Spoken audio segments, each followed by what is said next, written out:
Boa noite a todos. Estamos começando aqui mais um ciclo de palestras de 2026 e é com muito prazer que eu venho aqui compartilhar esse conteúdo com vocês. Foi sugerido por uma pessoa do nosso grupo Neuroemotion. Então, eu gostaria muito de agradecer o Armando, que sugeriu esse tema. Todo mundo concordou com esse tema sobre espiritualidade, neuropsicanálise e filosofia. É um tema um pouco interessante no que tange assim a psicanálise, e para isso eu quis chamar muito um convidado que tem tudo a ver com esse tema, tem tudo a ver com filosofia, tem tudo a ver com psicanálise, tem tudo a ver também com espiritualidade. Um homem muito estudioso do tema.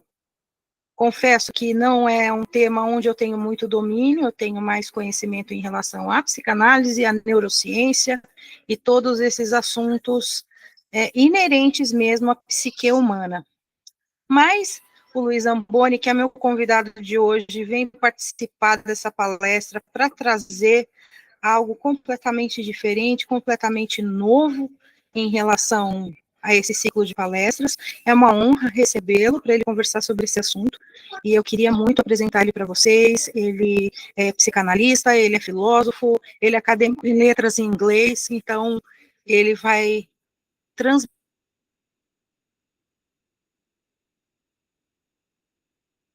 transmitir esse conteúdo para vocês agora. Gostaria muito que vocês apreciassem, aproveitassem ao máximo. Posterior à apresentação dele, eu estarei aqui novamente para trazer os quesitos sobre a psicanálise e saúde mental. Luiz, eu vou abrir aqui para você começar essa palestra. Uma boa palestra para você, boa sorte e que dê tudo certo.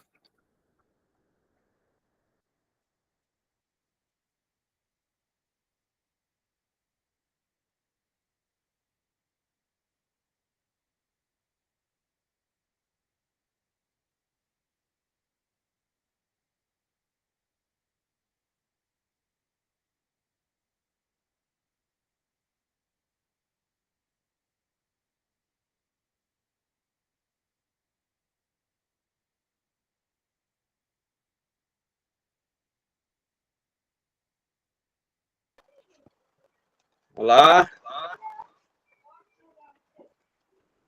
boa noite a todos. Boa noite, Luiz. Só mais um minutinho.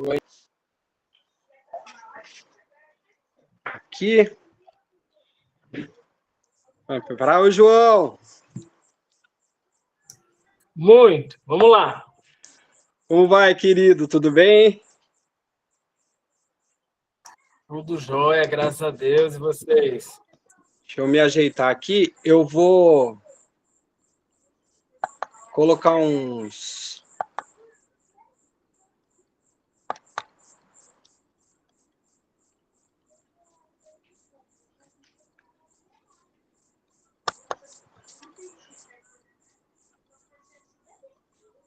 slidezinhos aqui, só para a gente dar início à nossa conversa, né? A respeito desse tema. Aí, todos estão vendo? Beleza? Então, a Karina me pediu, né, para vir aqui falar um pouco com vocês a respeito da busca da espiritualidade e como esse tema vai refletir quando a gente está tratando de saúde mental, né? E o quanto isso vai ajudar nesse momento em que a gente precisa desse processo de autoconhecimento, de busca mesmo pessoal e de encontro consigo mesmo, né? Então, eu separei aqui uma introduçãozinha rápida, só para a gente conseguir entrar no tema. Eu vou passar uns slidezinhos aqui para vocês, né, dessa busca da espiritualidade.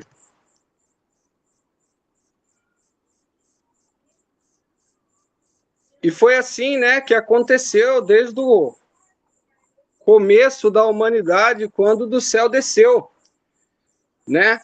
As pessoas estavam lá e nós ainda estávamos dentro das cavernas e um pedaço do sol caiu, né? E se acendeu o fogo. E as pessoas olharam para aquilo e viram uma nova vida surgindo, né? Porque a partir desse momento nós poderíamos sair das cavernas, né? E nos reunirmos e aquecermos o nosso alimento e termos comida aquecida. E uma gama imensa de possibilidades surge a partir disso. E como não interpretar isso enquanto seres humanos, né? Bem mais bichos nesse momento, né? Como algo que realmente veio do céu, ou como se fosse um pedaço do sol, ou como se fosse uma atribuição de um Deus que lançasse trovões, né? E a partir disso nós começamos a cultuar esse fogo, né? A alimentar esse fogo. Porque já que esse fogo era uma vida nova que se abria à nossa frente, nesse momento o que fizemos? Vamos alimentá-lo. E assim começaram, né?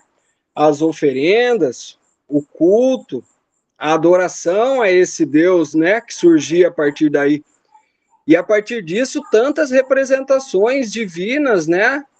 Que a gente tem, né? Como Ra, o Deus Sol, como Zeus, o Deus Trovão, ou como Thor.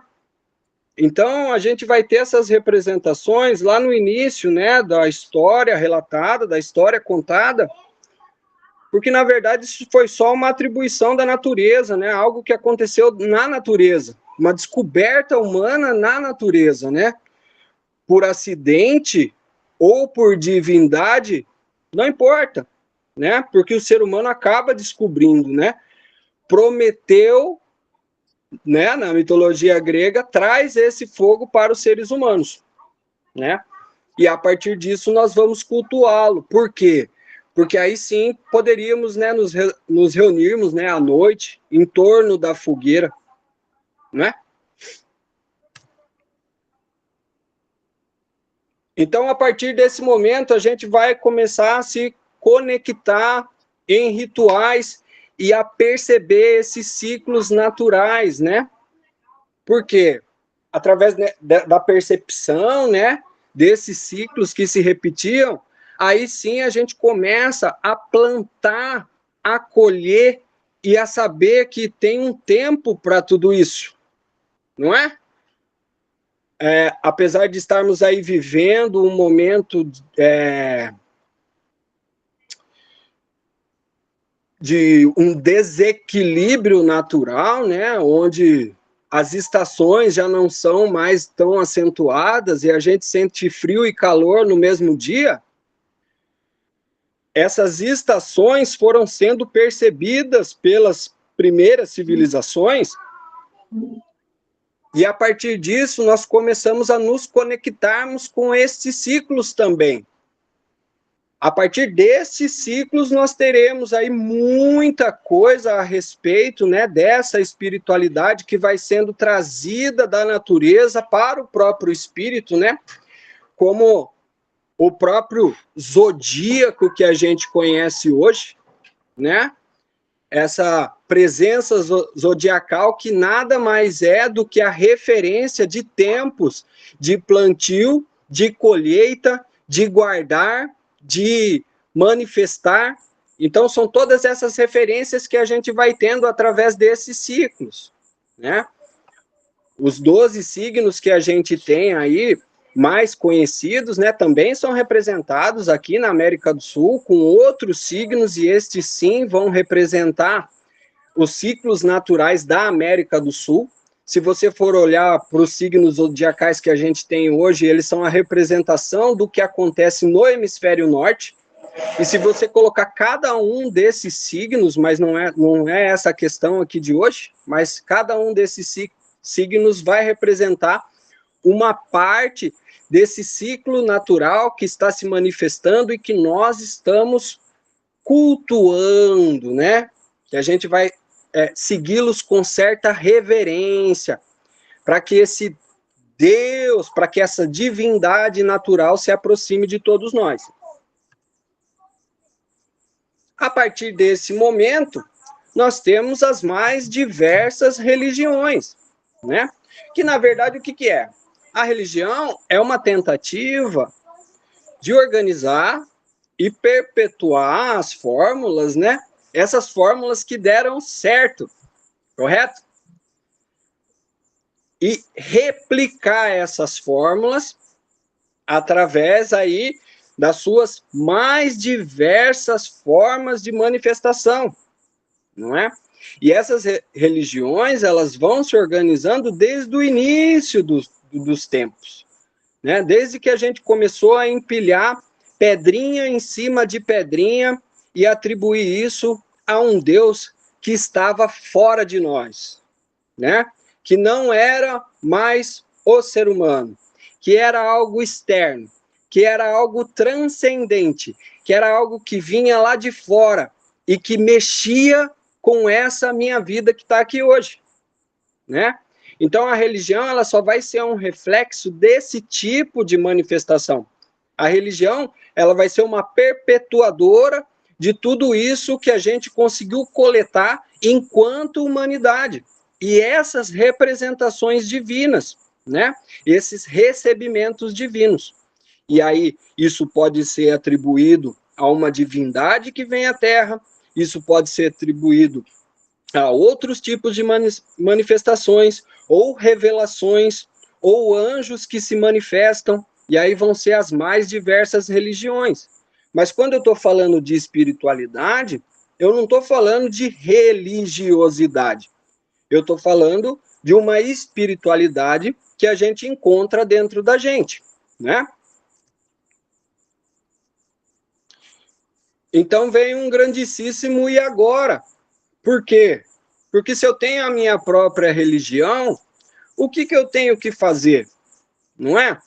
Porque isso me foi passado de alguma forma, não é? E como isso chega até nós hoje, aqui, né? É essa herança que a gente vai receber da religiosidade, porque as nossas famílias, né? Os nossos pais, os nossos avós, os nossos tios e tias, vão trazer até a gente um tipo de religiosidade onde a gente vai ser inserido. Por quê? Porque enquanto humanos hoje, na sociedade, a gente não consegue fazer certos tipos de escolha se a gente não tem a idade certa, não é? Então, é o que a gente recebe. A priori, né? O que meus pais me transmitiram, o que meus avós me transmitiram, o que eu aprendi na minha infância e como essa religião vai me apresentar essa espiritualidade, né? Porque depois dessa apresentação que a gente tem de uma religião ou não, acontece a vida no meio disso tudo. No meio disso tudo vai acontecer a vida e nós vamos tomar decisões, vamos errar, vamos acertar e a vida vai acontecendo. E chega um momento em que a gente vai ter que dar conta de uma resposta sincera e honesta que venha de dentro de nós mesmos, não é? Por quê? Como eu estava falando, lá no início da história, a gente vem de uma religiosidade que tentou perpetuar um ciclo, não é? Só que eu vou usar a palavra evoluímos para falar da nossa tecnologia, né? Porque se a gente for falar de espiritualidade, crescimento humano, de dignidade, e se for falar realmente de benevolência, benemerência, ou qualquer tipo de caridade, eu acredito que a gente está longe de uma evolução saudável, né? Mas eu vou falar para vocês aqui da evolução tecnológica, que, infelizmente, foi muito maior do que o crescimento pessoal, né? essa evolução tecnológica que nos levou a receber uma quantidade de informação absurda, né? Porque hoje nós temos mais informação do que tinha qualquer pessoa que tivesse morando dentro da maior biblioteca do mundo em 1600, 1800. E hoje a gente tem ela na palma da nossa mão. Só que isso não serviu para que a gente crescesse espiritualmente. E chega um momento na nossa vida que nenhuma informação é suficiente se isso não é filtrado dentro da gente. Não é? Se a gente não tem a capacidade de responder por nós mesmos, né? Então, chegam certas escolhas, muitas coisas vão acontecendo, a vida vai passando no modo automático e chega um momento que sim ou que não importa, que a gente tem a necessidade de um despertar espiritual. Não é? Porque a vida cobra isso da gente. A vida cobra esse despertar espiritual porque chega uma hora que acho que cada ser humano consegue olhar para si mesmo e fala, pô, mas o que eu estou fazendo aqui? A vida é isso mesmo? É realmente levantar de manhã, trabalhar bastante, voltar para casa, pagar boleto, criar filhos. É isso? É disso que se trata? Não é?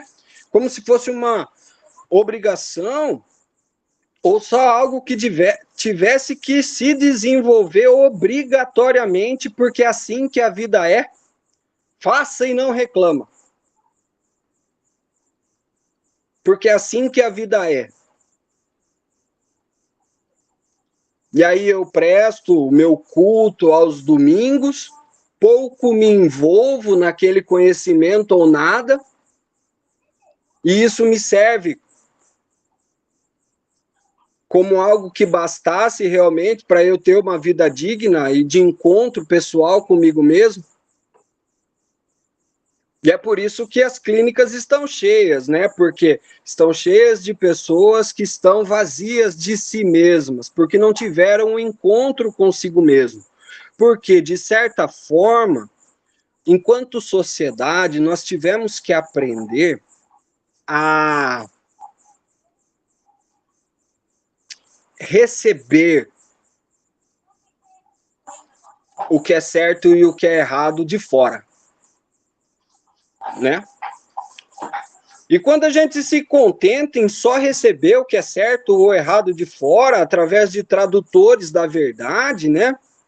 Quando essa verdade basta para mim, quando eu tenho um arauto de uma verdade que se não for do jeito dele não está certo, e tudo bem para mim, como que o meu espírito vai se comportar com isso?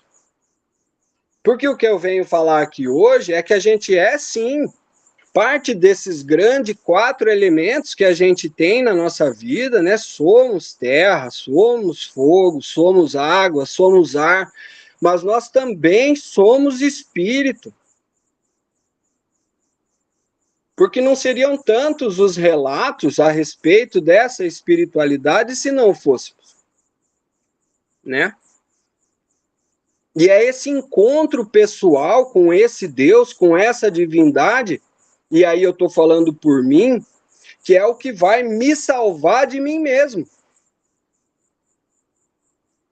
Porque se fosse só por mim mesmo, bastariam as dores que eu já teria vivido até o momento. É esse encontro com essa espiritualidade que vai me causar esse despertar espiritual e vai me querer fazer vê-lo. Vai me lançar a buscá-lo. E eu não estou falando aqui que as religiões estão erradas e que cada um tem que ser do seu jeito, eu não estou falando disso.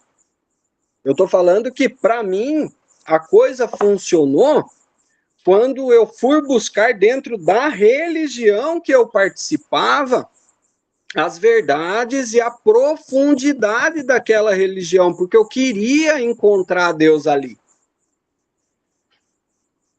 né?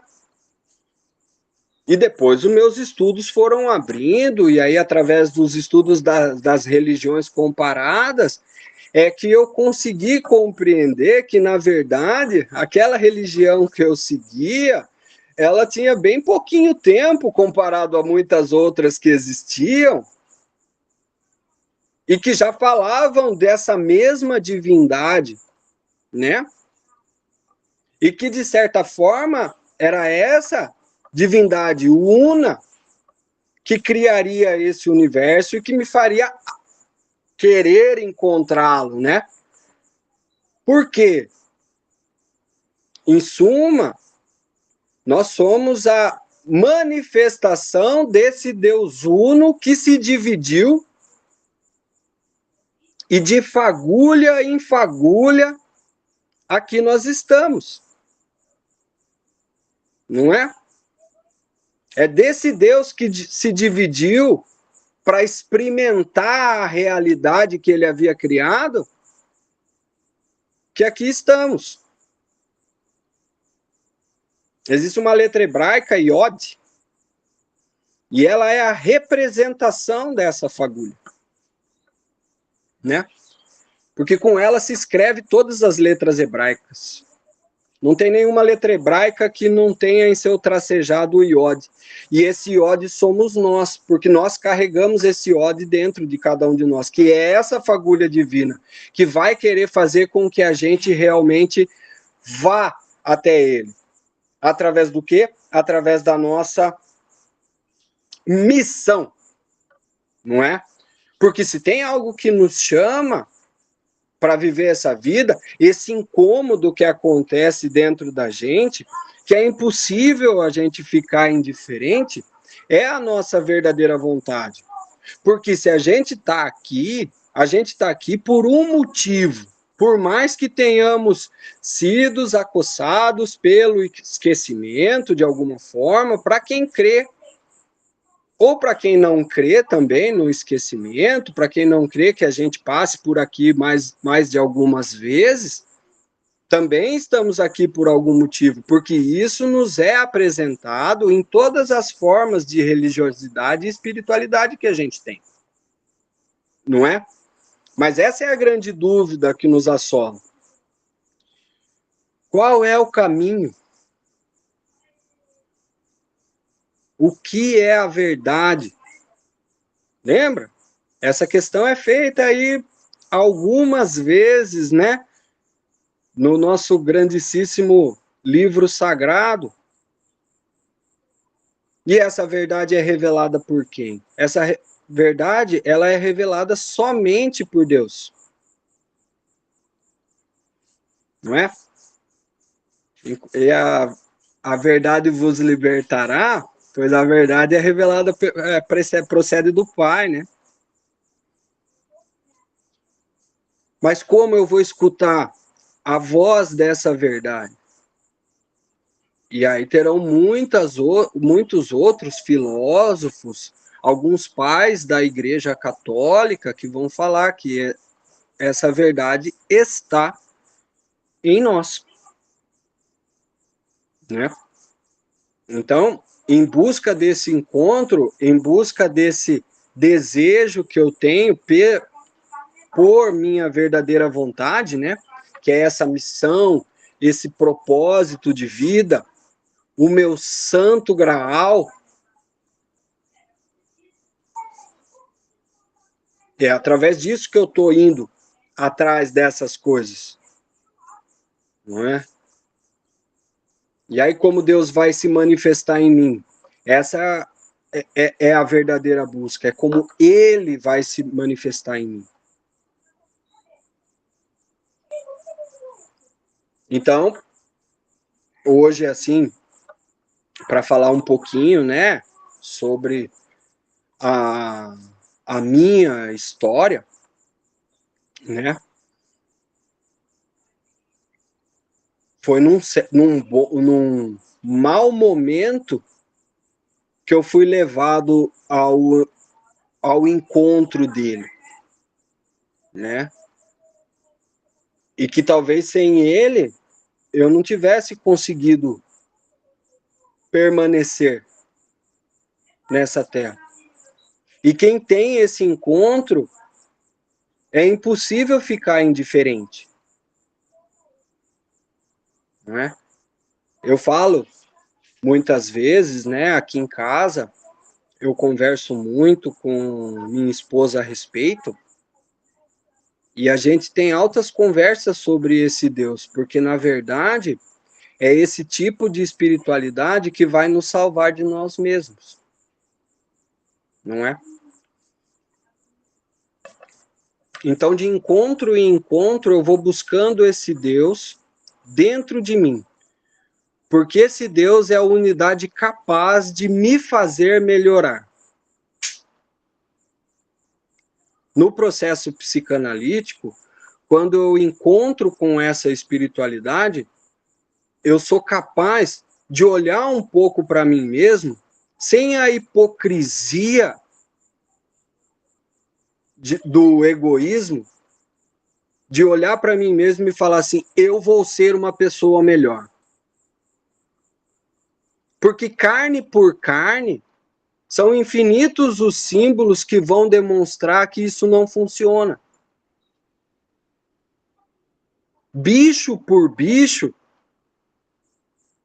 são infinitos os símbolos que vão demonstrar que isso não funciona. Essa eterna luta entre Caim e Abel, sabe? Esse lado feroz, instintivo que a gente tem, e esse lado devocional que nos faz querer olhar para o alto e agradecer. Essa reverência que temos com algo que é transcendente a nós e ao mesmo tempo imanente, que se apresenta a nós de todas as formas e nos faz buscá-lo em todas as coisas. Não é? E aí, eu vou já me despedindo um pouco por aqui, para não me alongar tanto. Essa palestra, essa conversa que a gente está tendo, na verdade, ela é mais uma tentativa de apresentação de que há essa espiritualidade, né? Essa espiritualidade existe. E ela quer nos alcançar e fazer com que a gente se abra para olhar para o espelho.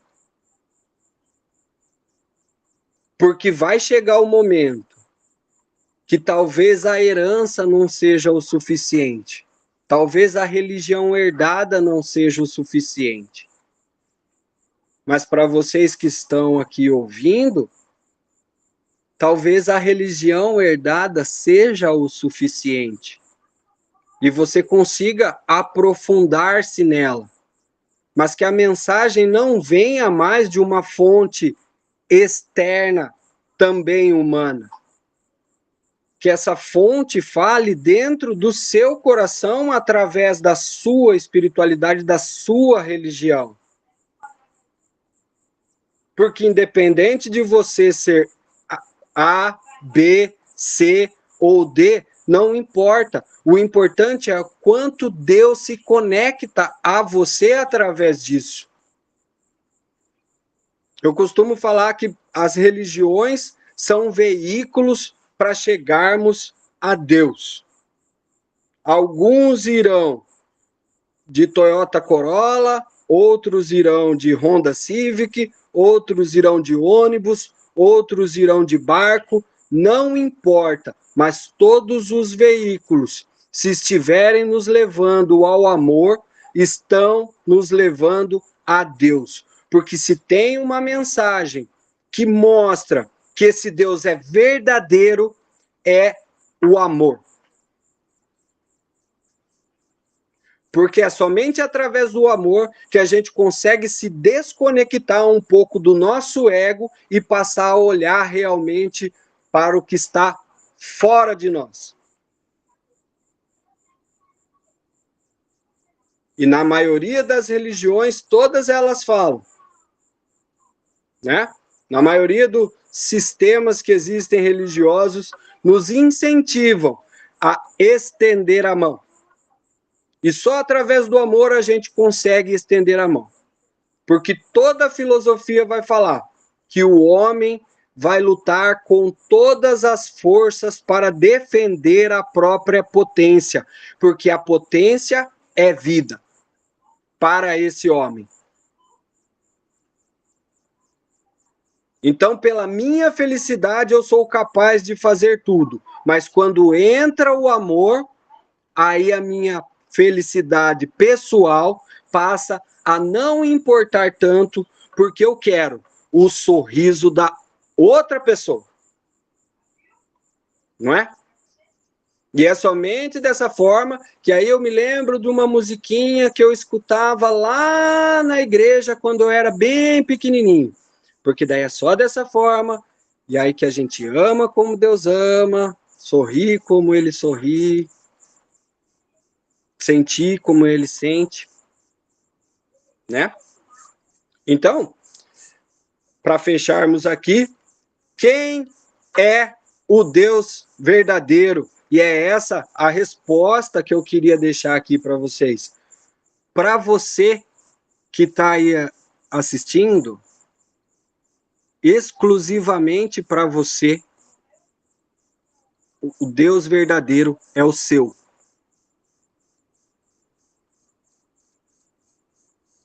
Para você. Então eu vou chamar aqui a doutora Karina novamente, para que ela passe, né, as considerações dela e ela passe a parte dela. E aí depois a gente abre aí para perguntas e respostas e a gente bate um papo um pouquinho mais. Obrigado, até mais.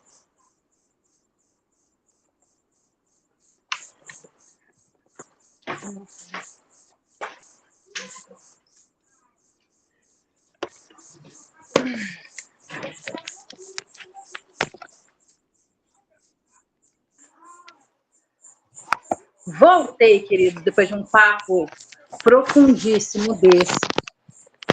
Vou trocar aqui os nossos slides. Espero que tenham gostado. O que eu vou conversar com vocês agora é o adendo sobre tudo isso que foi falado pelo Luiz. Só que eu vou entrar em questões neurocientíficas. Vou falar como a ciência enxerga a espiritualidade, como a ciência enxerga o exercício dessa espiritualidade. Deixa eu esperar passar o slide, trocar, trocou. Jóia, vamos lá.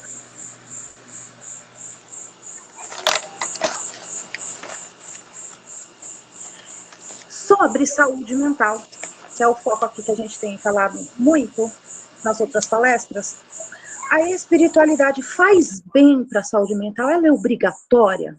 Ela não é obrigatória, mas ela pode ajudar muito. E depende de como ela é vivida, depende de como você concebe essa espiritualidade, depende de como você a exerce, depende de como você a sente. O que Freud pensava sobre a questão religiosa ou espiritual? Para ele, a religião ajudava a lidar com o medo. Ele viveu numa época de Primeira Guerra, Segunda Guerra, então, para ele, a religião ajudava a lidar com o medo, ele funcionava como uma proteção contra o desamparo, era uma forma de enfrentar a angústia da vida. No contexto de Freud, da psicanálise, isso não foi visto com muitos bons olhos, porque Freud teve muito discurso desfavorável ao contexto religiosidade.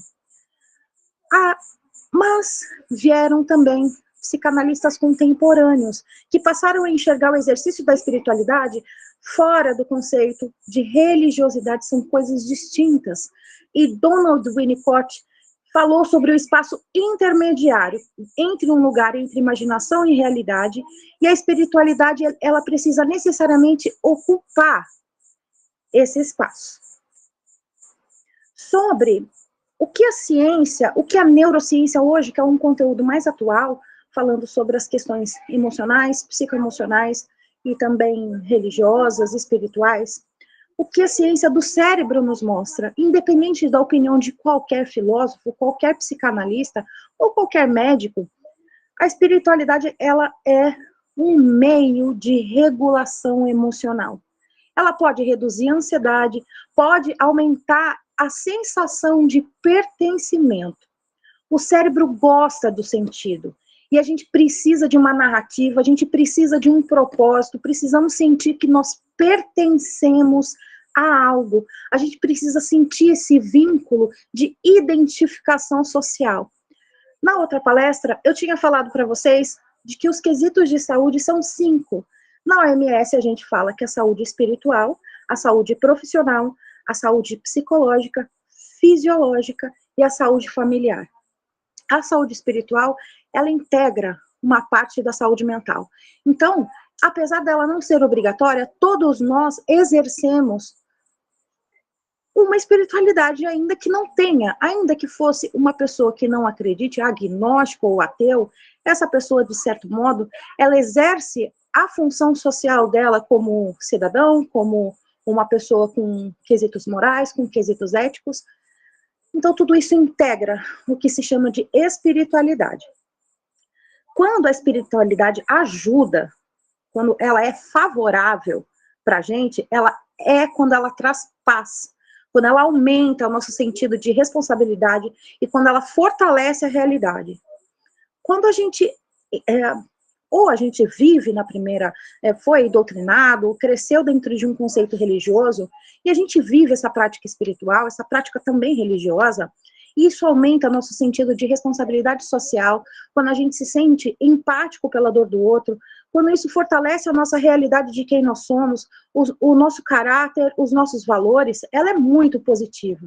Agora, quando ela prejudica, é quando isso vira fuga da realidade, quando gera culpa excessiva, quando impede o pensamento crítico. O que a gente pode falar dessa fuga da realidade?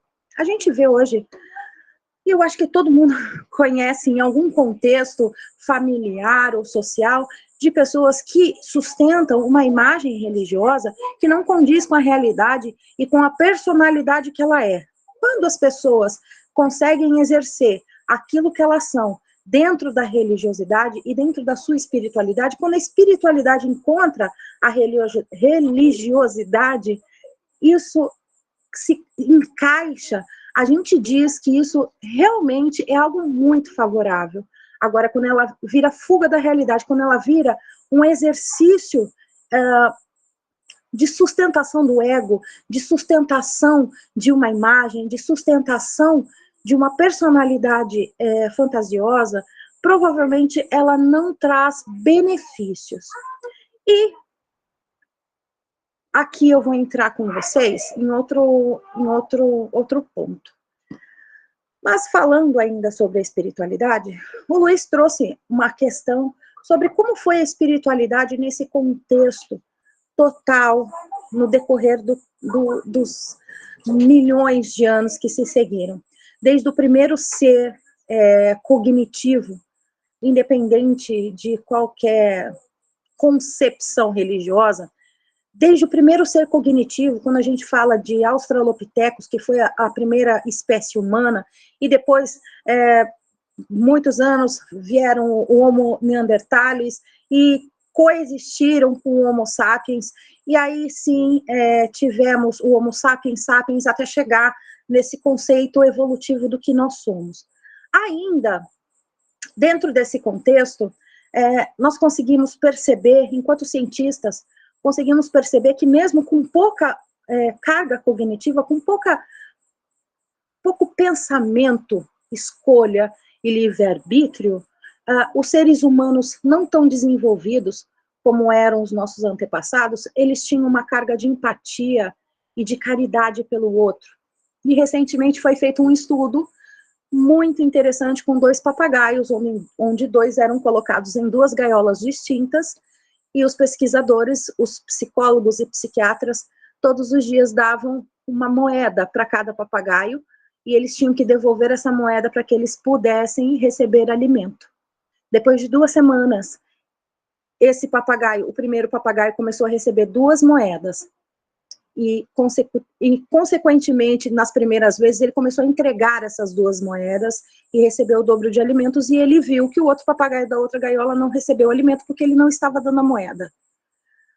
Na terceira, na quarta vez, esse papagaio que estava na primeira gaiola começou a passar uma moeda para esse papagaio, que não estava recebendo a moeda do adestrador, e os 2 papagaios então comiam. E a gente percebe que mesmo os animais, sem a capacidade cognitiva, sem a capacidade de saber sobre si mesmo, ter consciência de si mesmo e da finitude de sua própria vida, eles conseguem pensar nas outras espécies e conseguem também identificar quando o outro sofre.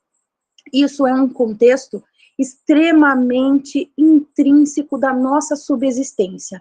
Isso é existencial. Isso nos acompanha desde que somos a raça mais primitiva e instintiva que existe. O nosso instinto de sobrevivência por nós mesmos também coexiste no nosso cérebro com o sentimento de fazer bem ao próximo. Tanto que temos inúmeros estudos sobre o quanto nos é gerado de oxitocina cada vez que a gente faz algum ato de caridade, ou a gente percebe alguém fazendo um ato de caridade, ou até mesmo a gente assiste um vídeo de um ato de caridade.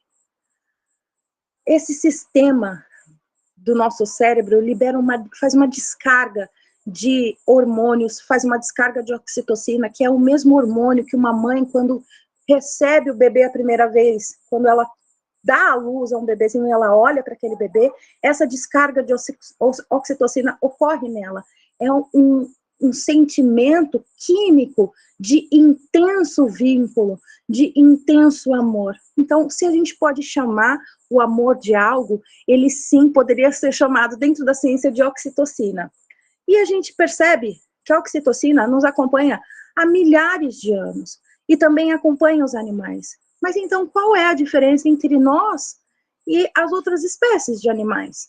Até mesmo os primatas, até mesmo insetos, até mesmo, enfim. O que nós sabemos hoje é que até as plantas têm um sistema nervoso central. Elas não são dotadas da capacidade cognitiva, elas não têm um cérebro, não têm a capacidade de pensar. Mas tendo um sistema nervoso, elas são capazes de sentir. As plantas sentem, mas não expressam sentimentos. Os animais sentem e expressam os sentimentos com a reação deles. Quando você pisa na patinha de um cachorro, provavelmente ele vai te morder ou ele vai chorar. Hoje aconteceu comigo, eu tenho um gatinho muito filhotinho, eu fui levantar da mesa, meu filho estava engasgado, e pisei sem querer na patinha dele, ele me arranhou. Esse instinto de defesa, esse instinto de autoproteção, de proteção da própria potência, ele existe em todos os animais. Mas, mais uma vez, o que nos difere, então, das outras espécies? O que nos difere de um gato, o que nos difere de um cachorro? Somente a consciência de nós mesmos. Nós somos a única espécie nesse planeta que tem consciência de si mesma. Se a ciência sabe que nós somos a única espécie que tem ciência da própria finitude, a gente sabe que a gente vai morrer, as outras espécies não sabem. Eles podem aprender por memorização do que ocorreu na vida. Eles podem memorizar o que aconteceu, mas eles não têm ciência de que essa finitude também acontece para eles. Nós, nesse planeta todo, com 8 bilhões de pessoas, nós temos ciência de cada uma delas. Se a gente tentar, é claro que a gente não vai fazer isso, mas se nós tentarmos imaginar 8 bilhões de pessoas, o nosso cérebro é completamente capaz a tentar imaginar a existência de cada uma delas, ainda que invente-se o rosto delas. Coisas que não ocorrem com as outras espécies. Eu costumo chamar isso de livre-arbítrio, porque ao mesmo tempo em que nós temos essa consciência de finitude, temos essa consciência sobre o outro, temos essa consciência sobre nós mesmos, temos a consciência de que estamos inseridos dentro da nossa casa, dentro de um bairro, dentro de uma cidade, dentro de um estado, de um país, de um continente, de um planeta, de um sistema solar, de uma galáxia, de um universo no multiverso. Quando falamos sobre isso, a gente vê que essa metacognição, ela é muito maior para a ciência, para a neuropsicanálise, para a neuropsicologia, para a neurologia. Essa consciência sobre o próprio pensamento, essa voz que a gente tem dentro da nossa cabeça que fala assim, eu não devia ter falado isso, nossa, eu devia ter falado que ela tinha razão. Essa voz que a gente tem dentro da nossa cabeça, ela é exatamente a única coisa que nos difere das outras espécies. É claro que a ciência, ela não prova muita coisa, e a gente, como cientista, a gente ainda está engatinhando nessas informações. O que a gente sabe são os efeitos da prática espiritual que nós temos. A gente não consegue explicar a consciência ainda, a gente não consegue explicar a inconsciência ainda. Eu vou explicar um pouco para vocês sobre as questões dos tipos de orações que são feitas e como isso causa, e depois eu vou explicar para vocês o que acontece quimicamente no nosso corpo. Existem tipos de orações, eu vou falar aqui das mais básicas, de algumas religiões, algumas práticas, e que cada tipo tem uma forma ativa que ativa lugares diferentes no nosso cérebro.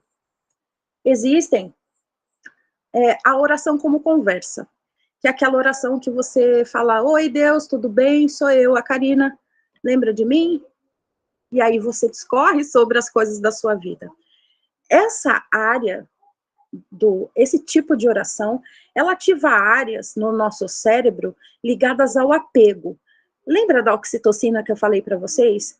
É um dos poucos tipos de orações que ativa uma grande parte dessa área química do nosso cérebro. Esses neurônios fazem essas conexões elétricas e ajudam a gente a se sentir mais seguro. Tanto que é semelhante à sensação da gente falar com alguém seguro, da gente falar com um terapeuta, da gente falar com um psicólogo. Mas mais do que isso, é como se a gente falasse com alguém que a gente ama, que a gente tem total segurança. Essa oração em forma de conversa, ela quimicamente, eletricamente, no nosso cérebro, gera uma sensação de conforto e de apego muito intensa. Isso a gente consegue ver em imagens de eletroencefalograma, de como as ondas cerebrais, e também nas tomografias computadorizadas. Existe a oração repetitiva e contemplativa. Algumas religiões têm algumas rezas, são chamadas de rezas. E as pessoas costumam, às vezes, até um pouco falar, ai, nossa, você fica repetindo a mesma coisa, para quê? Às vezes tem pessoas, e como o Luiz mesmo disse, algumas pessoas vão de ônibus, encontrar no caminho da região, algumas vão de Corolla, algumas vão de moto, cada um tem o seu caminho. E esse tipo de oração, a repetitiva contemplativa, ajuda a acalmar a mente. A repetição, ela se torna um sentimento de segurança, reduz a ansiedade e ela diminui os pensamentos repetitivos, porque ao mesmo tempo em que você dá foco numa oração que você já domina, que você já sabe de cor, e isso faz com que se crie uma conexão mesmo de imagem e prática cerebral e memorização. E tem a oração espontânea. Ela ajuda a organizar os sentimentos, organiza pensamentos, funciona como um desabafo estruturado. A oração espontânea é aquela mesma que a gente faz como se fosse conversar, como uma forma de palestra.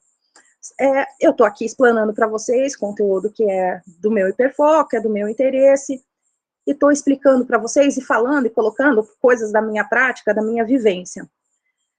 E tudo isso ajuda a organizar os sentimentos, porque quando você...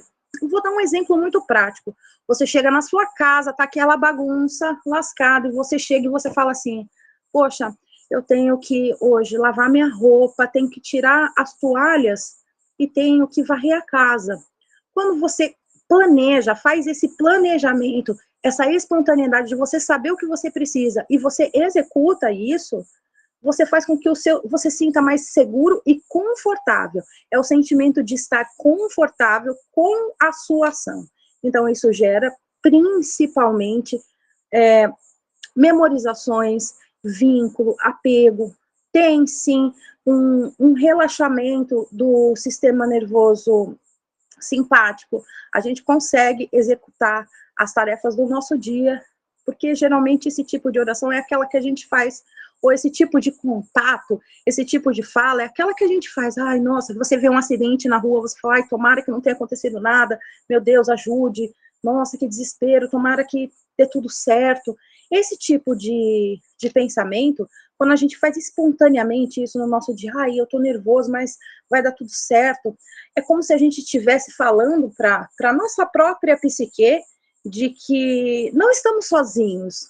Quando a gente fala com a gente mesmo, é como se a gente falasse em terceira pessoa para o nosso próprio corpo, para o nosso próprio sistema biológico, de que vai ficar tudo bem. Efeitos no corpo. Tanto a oração quanto essas falas espontâneas, elas podem reduzir muito o estresse, podem diminuir os batimentos cardíacos, podem ativar a sensação de segurança. Era exatamente isso que eu estava falando anteriormente. Quando você entra em contato com algo, com essa terceira pessoa, pode ser você mesmo, pode ser a maneira como você concebe, enfim, quando você se conecta em terceira pessoa, quando você externa isso ativa áreas no seu cérebro que faz com que você sinta conforto, segurança. Automaticamente, o sistema parasimpático, ele começa a ficar mais ativo, o sistema simpático reduz, que são as áreas onde libera adrenalina, noradrenalina, coisas que eu falei tudo na outra palestra, mas para quem não acompanhou, essa noradrenalina, essa adrenalina desce, consequentemente, frequência cardíaca, frequência respiratória também. Aqui é uma parte muito interessante, eu quero falar muito com vocês. Existem experiências espirituais intensas, e elas podem gerar sensação de unidade, alterar percepção de tempo e produzir profunda paz. Para quem me acompanha, eu sou uma profunda estudiosa da ciência da vida após a morte. Não se trata de entender o que acontece depois da morte. Se trata de tentar estudar mesmo, efetivamente, o que a gente tem de estudo sobre pessoas que passaram por estados de quase morte, EQM. Esses EQMs, eles têm uma peculiaridade muito interessante. E tem muitos casos que realmente nos chamam a atenção, porque a gente não consegue explicar, enquanto pessoas da ciência, enquanto pessoas céticas, mas eu vou trazer para vocês um estudo da Lancet, que foi feito há alguns bons anos, conseguiram, um senhor estava num hospital e estava sendo monitorado com um aparelho de eletroencefalograma, e esse aparelho conseguiu captar o momento em que ele morreu. E nesse momento que ele morreu, nós temos vários tipos de ondas cerebrais no nosso cérebro, delta, teta, alfa e gama. Em alguns momentos da nossa vida, a gente consegue chegar com a espiritualidade, com o exercício da espiritualidade, com a meditação, com ir a um culto, ir a uma missa, participar de uma, sei lá, da sua manifestação religiosa, a gente consegue chegar num estado de consciência ou de quase inconsciência, onde o nosso cérebro ele emite essas ondas eletromagnéticas.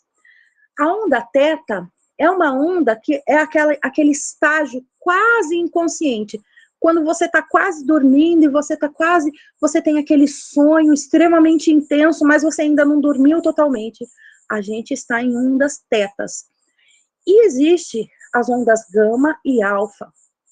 As ondas gama e alfa, nós só conseguimos atingir quando... Aliás, é muito difícil de conseguir atingir em vida, porque a gente vive uma vida muito corrida para isso. Quando a gente está os tibetanos, não sei quem que chama isso, mas tem aquele estado de nirvana. Esse estado de nirvana é o estado do suprassumo da superconsciência. E essa superconsciência emitem ondas gama. E essas ondas, no momento da morte desse senhor que estava sendo monitorado dentro desse hospital, o cérebro dele, durante 7 segundos, esteve em altas ondas gama.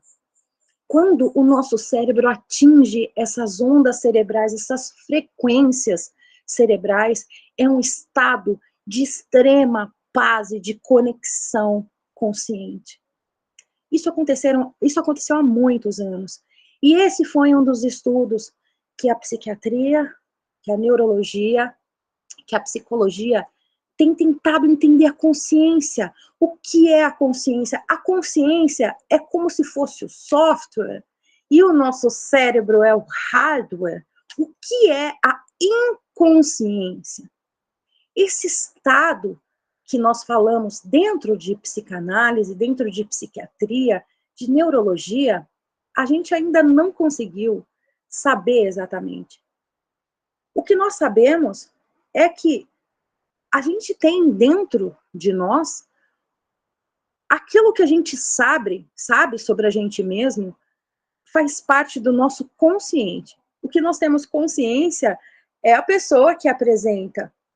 O que nós temos de inconsciente é todo o cenário, bastidor, é cada molécula de que faz parte daqui de onde eu estou. O que você aparece na câmera é 10% do que de fato existe ao redor da sua própria percepção de si mesmo. E isso é tão complexo e tão profundo que a gente ainda está engatinhando para tentar entender se o espírito é a consciência ou se o espírito é a inconsciência. O ímpeto de existirmos, ele é inconsciente ou ele é consciente?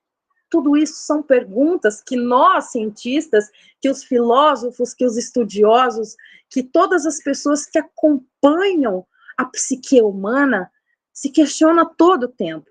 Então, dentro do EQM, quando eu estudei Ciência da Vida Após a Morte, eu vi muitos relatos positivos e muito similares de que a pessoa se desprende do corpo, a pessoa consegue enxergar o próprio corpo, a pessoa está em outros lugares, mas os relatos ruins também não são agradáveis.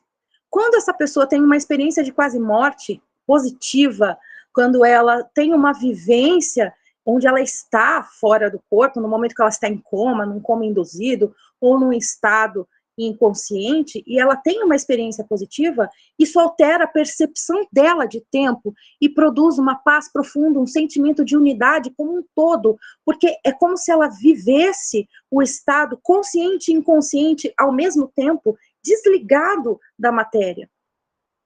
Só que o mesmo ocorre também dessa desconexão, esse sentimento de unidade, sim, mas essa desconexão do que é espiritual, de como ela vive, as experiências da vida dela, no momento em que ela passa por um acidente ou que ela está inconsciente, isso vai determinar como vai ser essa experiência de quase morte, se não uma experiência completa de morte.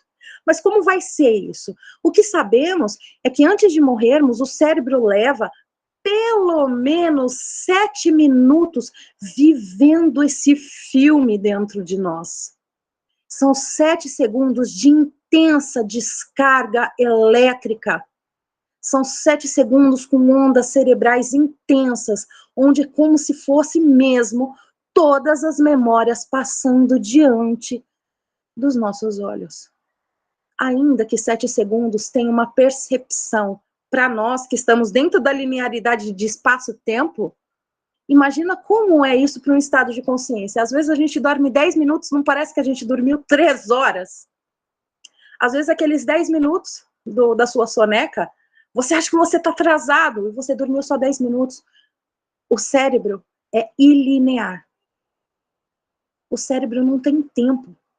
As suas memórias, elas coexistem com o seu presente. Então, quando você existe, o seu inconsciente, o seu subconsciente, o seu consciente, eles trabalham em camadas que às vezes se entrelaçam.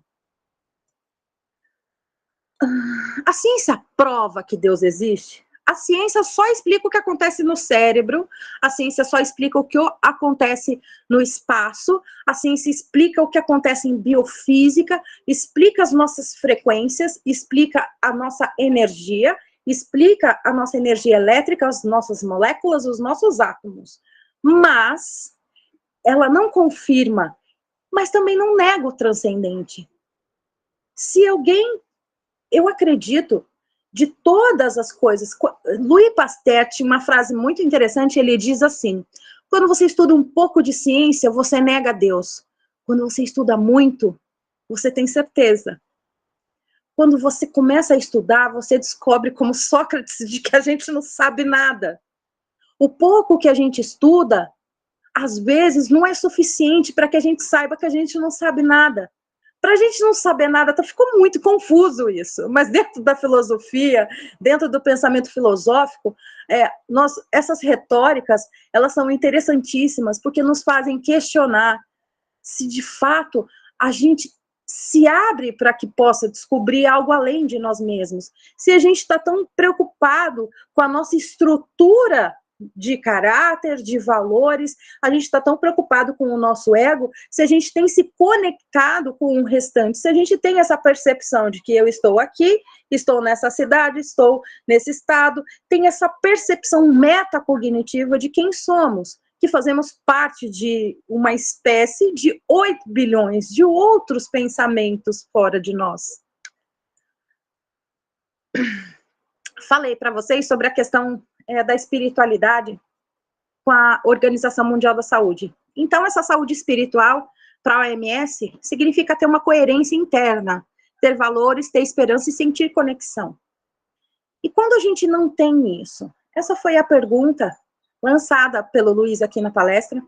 Mas quando a gente não tem isso, eu acredito que essa é uma busca individual que todos devemos fazer, porque senão as coisas não têm sentido. Se você não consegue buscar essa conexão, primeiro ela precisa ser de dentro para fora, não pode ser de fora para dentro. Você precisa primeiro se abrir e desejar querer, desejar passar, desejar experienciar essa conexão.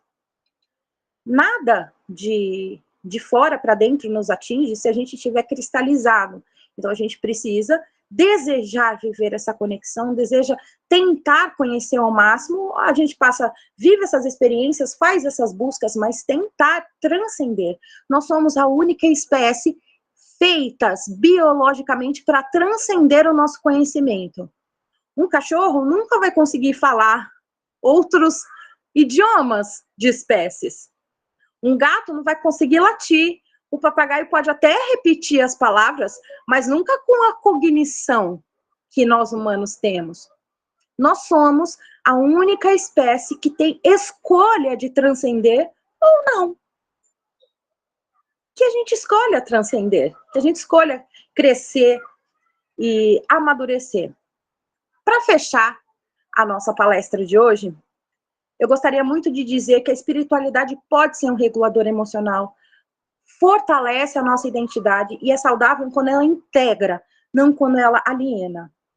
Quando a espiritualidade se torna excludente, quando ela começa a fazer apontamentos que não seja sobre você mesmo, sobre sua própria modificação de caráter, modificação de valores, sobre sua própria conduta existencial, e quando começa a se tratar do outro, ela deixa de ser benéfica e começa a te alienar.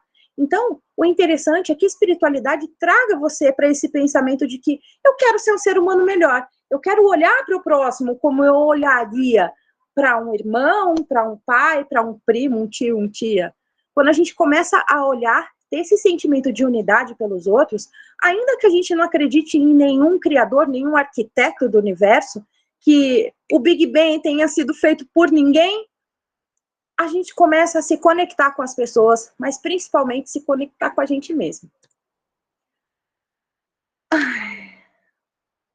E por hoje é só.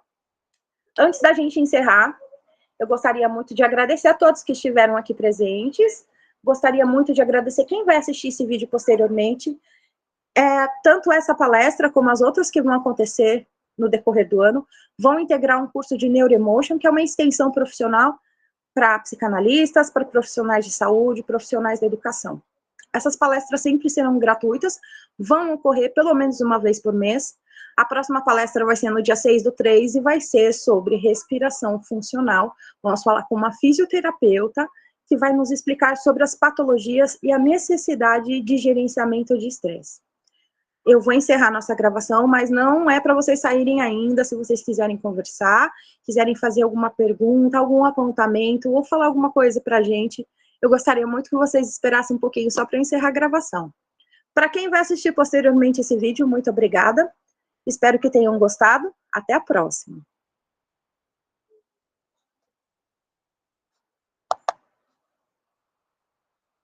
Vou encerrar a gravação, gente. Espera só um minutinho.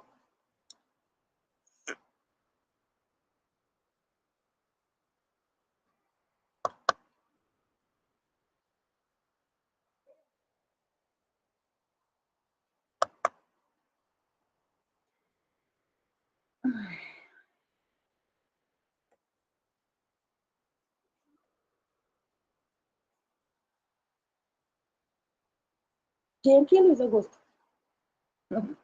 Põe a cadeira aqui do lado. Encerrando já aqui. Gravaçãozinha da gente poder conversar.